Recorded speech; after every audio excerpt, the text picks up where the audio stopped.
Today we're talking about exposure, and specifically we're going to talk about how to use your shutter speed on your camera to get the right exposure for your videos. All the things we'll talk about in this video apply to any camera you're using, whether it's DSLR or any other camera that gives you manual control over your functioning of your camera.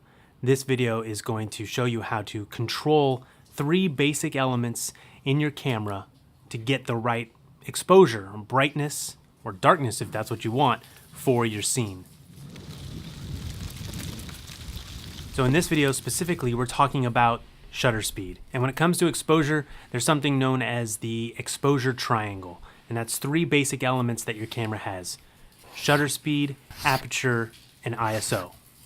And I'm going to do 3 videos, 1 video on each of those, and this one is about shutter speed. So when you set your shutter speed in your camera, there's a general rule called the 180-degree rule. And that just says whatever your frame rate is, you double that. And so in this case, we're doing 24 frames a second, so we're using 1/50th of a second on our shutter speed. And while 1/50th of a second is not exactly double, it's close enough, and that's as close as we can get on this DSLR, which is the 60D. So whatever your frame rate is, double that and put your shutter speed as close as you can to being double of your frame rate. So on an average shoot, that's where we would stop. The shutter speed really is sort of a set it and forget it setting. And it can be a little limiting in DSLR video, but I'm going to show you how to break that rule as long as you know what you're doing. And by the end of this video, you will. So what that setting is going to do, it's going to dictate the motion blur in our scene. And the 180-degree rule gives us the motion blur that you're used to seeing in film. And that's why it's used here in DSLR video, or most pros set up their camera that way. So if you're doing 30 frames a second, it would be 1/60th of a second. So as you watch these cars go by in this shot here, notice how in this shot, we've cranked the shutter speed up really high, and you can see the cars are going by. It's much more jagged because these shutters opening and closing much faster. Now this is a digital camera, it doesn't actually open and close, but that's what it's simulating.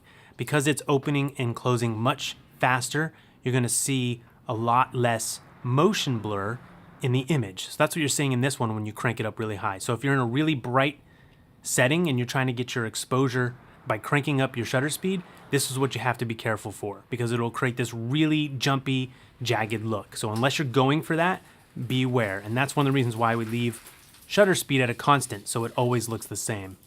My suggestion is that you set it at the 180-degree rule, that's double your frame rate, and you leave it there for your entire shoot. And then you go to your other ways of adjusting exposure, which again are your aperture and your ISO, which you'll see in the aperture and ISO video, so check those out.